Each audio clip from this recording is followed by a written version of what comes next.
दोस्तों आज हम बताएंगे कि शिया मुसलमान और सुन्नी मुसलमान आखिर आपस में लड़ते क्यों हैं। इसकी राज हम बताएंगे और पूरी कहानी अब हम शुरू करते हैं।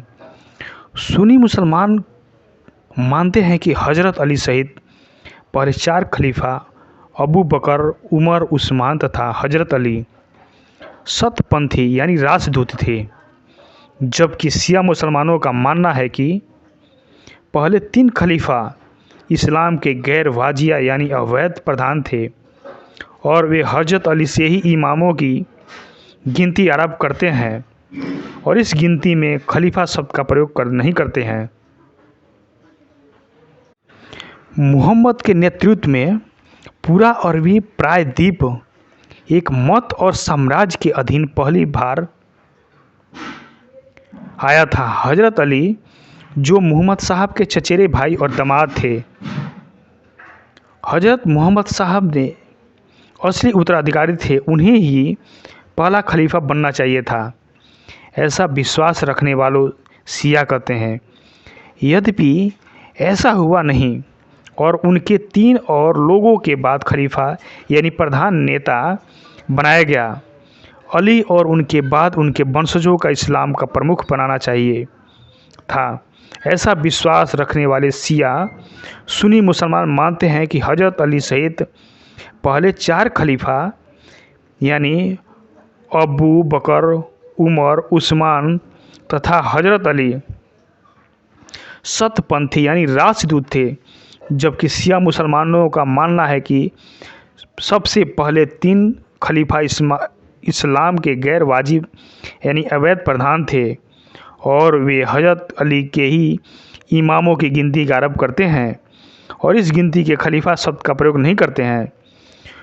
सुन्नी अली को चौथे खलीफा मानते हैं, हालांकि अली या उनके परिवार में से किसी पहले 3 खलीफा का भी कभी विरोध नहीं किया और वे पहले 3 खलीफा के मृत्यु के पश्चात जब अली मुसलमानों के खलीफा बने तब उन्होंने दावा नहीं किया कि उनका पहला खलीफा होना चाहिए था।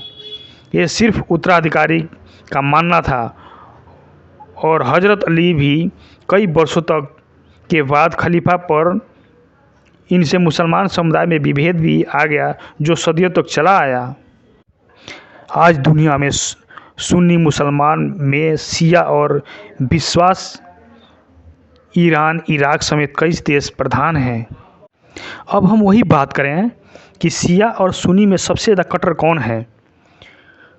इनके इंतकाल के बाद पूरी कौम दोनों वर्गों पर किसका वर्चस्व होगा, इसकी लड़ाई आज तक जारी है। दोनों के रीति रिवाज, रहन सहन, धार्मिक मान्यताएं भिन्न हैं। हज़रत अली को शिया और पैगंबर मोहम्मद को सुन्नी अपना खलीफा मानते हैं। अब हम वही बात करें कि भारत में कौन से मुसलमान रहते हैं, शिया रहते हैं या सुन्नी रहते हैं। अधिकतर शिया मुसलमान ईरान, इराक, बहरीन, अजरबैजान और कुछ अनुमानों के मुताबिक यमन में भी रहते हैं। Afghanistan, Bharat, Kuwait, Lebanon, Pakistan, Qatar, Syria, Turkey, Saudi Arab और संयुक्त अरब अमीरात में भी अच्छी खासी संख्या है।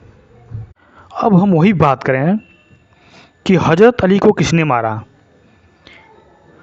उन्होंने इस्लाम के लिए कई जंग लड़ी और वह 21 रमज़ान 40 हिजरी को इराक के शहर कूफा की एक मस्जिद में हुआ था। अबू रहमान इनमें मुलजिम नाम के क्रूर शख्स ने हज़रत अली के जहर में डूबी तलवार से दिन की पहली नमाज में ही सजदे से उठते वक्त उनके सर पर वार किया, जिससे उसकी शहादत हो गई। दरअसल जो हज़रत अली हैं वे वो लीडर हैं जिन्हें अल्लाह के पैगंबर मोहम्मद साहब के बाद सुन्नी मुसलमानों ने अपना चौथा खलीफा माना। शिया मुस्लिम ने अपना पहला इमाम। इस्लाम का वे लीडर हैं जिनके बेटे हुसैन ने करबला इराक में भूखे प्यासे रहकर लोगों की बताया कि जिहाद के किस तरह से किया जा सकता है। ये वे लीडर थे जिसकी शादी उस शख्सियत की बेटी के साथ हुई जिनको दुनिया का मुसलमान प्यारी नबी यानी मोहम्मद साहब पुकारता है। इस्लाम का ये लीडर जो उस इमारत में पैदा हुआ जिसका तवाफ़ यानी परिक्रमा करना है। पूरी दुनिया का मुसलमान कहता है यानी काबा। इस लीडर का नाम है अली। इस्लामिक हिस्ट्री और कोई भी नहीं मिलता। इनका जन्म काबे के अंदर हुआ था। 17 मार्च सन 600 में 13 इस्लामिक कैलेंडर के 7वां महीना अली इस दुनिया में तशरीफ़ लाए। इनकी पैदाइश को लेकर एक किस्सा बहुत मशहूर है। बताया जाता है कि जब अली दुनिया में तशरीफ़ लाए तब इनकी माँ फ़ातिमा बिनते असद मक्का में काबे की तरफ ये कहती हुई जा रही थी कि ए अल्लाह, मुझ पर यकीन है कि तेरे नबी हज़रत इब्राहिम पर यकीन है जिन्होंने तेरे हुक्म पर इस घर यानी काबा की नींव रखी हुई है। ए अल्लाह, तुझे इस पैगंबर की कसम और तुझे मेरे गर्भ में पलने वाले बच्चे की कसम, मेरे प्रसव को भी मेरे लिए आसान और आरामदायक बना दे। ये कहते हुए फ़ातिमा बिनते असद काबे के पास पहुंची। काबे की गेट पर ताला लगा था।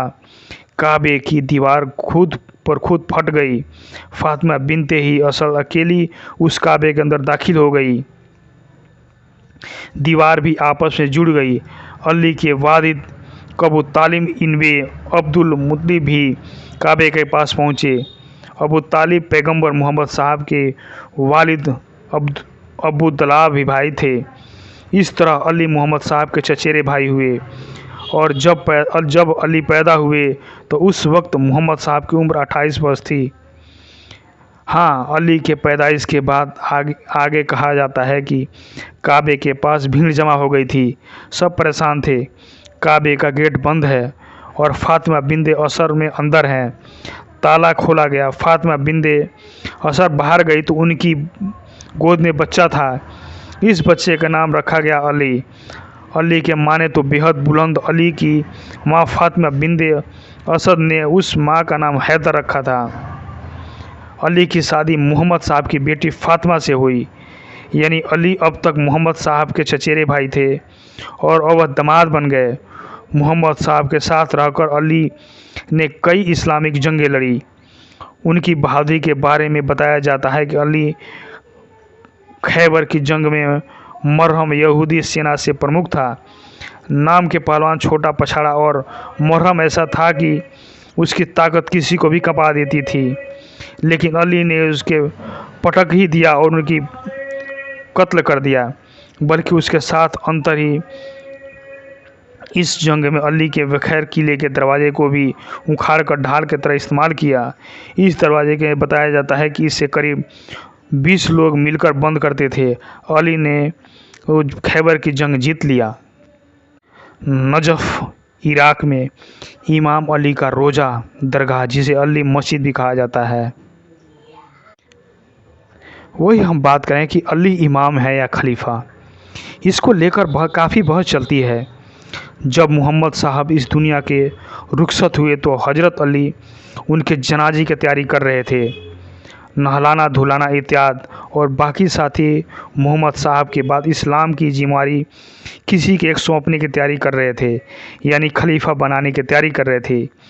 इसको लेकर बहस चल रही थी। हालांकि इसमें भी मतभेद है कि शिया मुस्लिम दावा करते हैं कि अली ने ही मोहम्मद साहब का कफन दफन किया था, जबकि सुन्नी मुसलमान इस बात को नकारते हैं। शियाओं के मुताबिक अली दफन में रहने लगे। बाद में पता चला कि पहला खलीफा उत्तराधिकारी अबू बकर को चुन लिया गया है और यही शिया सुन्नी मुस्लिम के बीच गहरी खा गई जो आज तक मिटी नहीं।